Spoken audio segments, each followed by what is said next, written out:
Whether you like it or not, people who you look up to in trading, whether it be me, your mentor, or other people you see on social media, all these people take losses in their trading career, and at some point in their journey, they have taken strings of losses.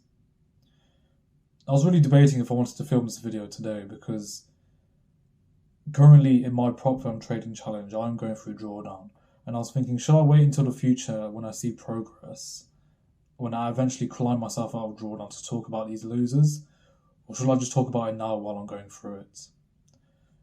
So in this video, I'm going to be talking about going through losses and strings of losses and how to prevent yourself from taking bad trades. So the first thing is to actually cultivate the right mindset. Do you see losses as failures, or do you see them as learning opportunities? Inevitably, you are going to lose, and losses are natural.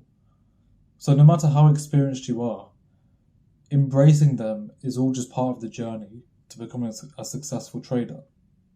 The key is to not emphasize on them. Don't let them discourage you.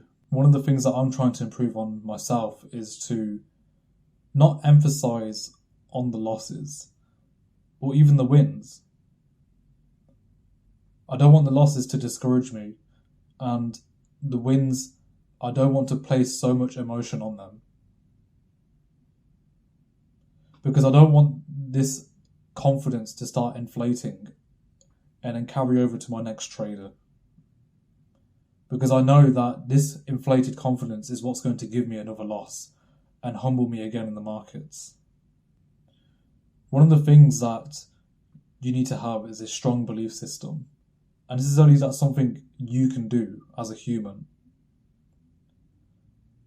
I don't have any tips or any advice on how to develop this, but what I can suggest to you is to fix yourself as a human. I made a video recently on my channel called Step 0 to Becoming a Successful Trader. And it's more so about fixing yourself as a human. So if you haven't seen that video, I'll leave a pop-up card to it in the corner.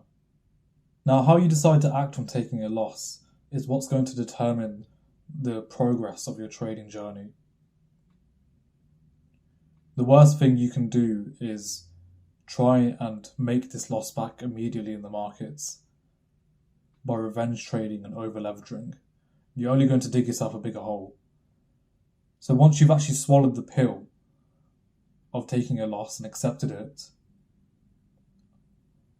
I'm just going to give you some tips on how to actually deal with your losses. The best thing you can do is live the rest of your day or the rest of your week with being in drawdown. Because you're going to have internal wars within yourself. You need to be able to manage your emotions. So in terms of actually how to prevent taking bad trades, the first thing that you should look at is your actual trading model itself.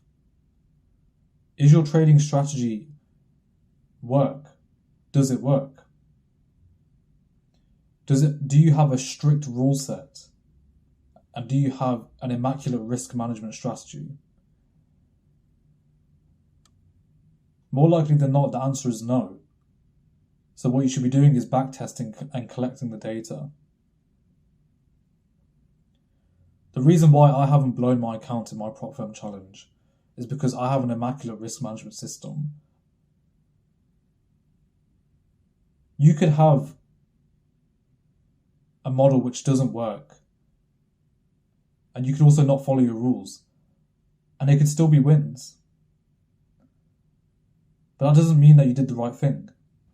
So actually, when we think about when we take the loss, what's actually preventing you from losing your account or from losing significant capital? It's your risk management system. I plan to make a video in the near future about risk management strategy that works, and one that I'm currently using myself. But you want to think about it in terms of your business plan. So how much are you actually risking? Are you risking 2%, 1%? More likely than not, this is too much. And if you're in drawdown, you want to shrink that down as much as you can and get the risk off the table. If you have a trading model that works, if you still are incurring losses, it's nothing to be worried about. You shouldn't be scrambling all over the internet to get people's opinions on what to do. You shouldn't change your strategy. You shouldn't modify anything. So once you've actually backtested and collected your data, you want to forward test. So whether that be tape reading in a small account or in a demo account, making sure that your trading model works. Because it will give you the confidence that when you then move to live, nothing should change. The only thing will be the emotions you incur once you realise that you're using actual money. You also want to review your trades at the end of the day and at the end of the week and at the end of the month. Because journaling is how you're going to find the flaws in your trading system. Now, if you have a working trading model, then losses are going to happen, and it's fine. But writing it down in your journal about how you felt and how you were able to overcome and move on from this. When you look to read back in your journal when you take losses and you see this detailed plan of how you felt and how you overcame taking a loss, it's just as simple as just walking away from your screen or just doing something else, finding a hobby to do. The worst thing you can do is sit in this negative energy that you have within yourself. So instead, take this negative energy and turn it into something good and put it towards something else. This could be as simple as just going to the gym or playing a sport. You don't want to take this negative energy and bring it with you to other places, like your job. I mentioned before in my journaling video that I have a separate journal called Losing is a Lesson. And this is a journal where I specifically journal trades which are losers. Imagine you're driving a road and you see potholes in the road. If you don't remember in your mind where these potholes are, every single time you drive down this road, you're going to go over them and potentially damage your car. Now, it's the same thing with journaling. You're writing down and taking screenshots of the scenario that you've seen on your screen, of where you incurred loss and how you took it. So that when you see this scenario play out again in the charts in the future, you'll remember the fact that you've seen it. And then more likely than not, you'll prevent yourself from taking a loser. Or you could just avoid taking a bad trade altogether. So you know that you can just avoid the day, or avoid this week, or avoid this time of trading. Because again, it teaches you a lesson, and this is the growth mindset that you want to have. The last thing I just want to say is that you shouldn't see this one loss as a failure in your trading career. It's just one trade among many that you're going to take. You need to be able to see the bigger picture.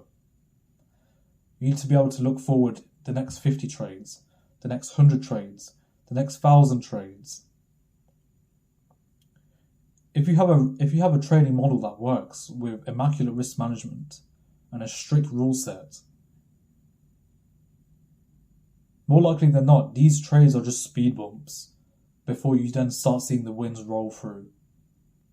These small setbacks amongst the big picture will mean nothing. Equity curves in trading don't just go from nothing to something.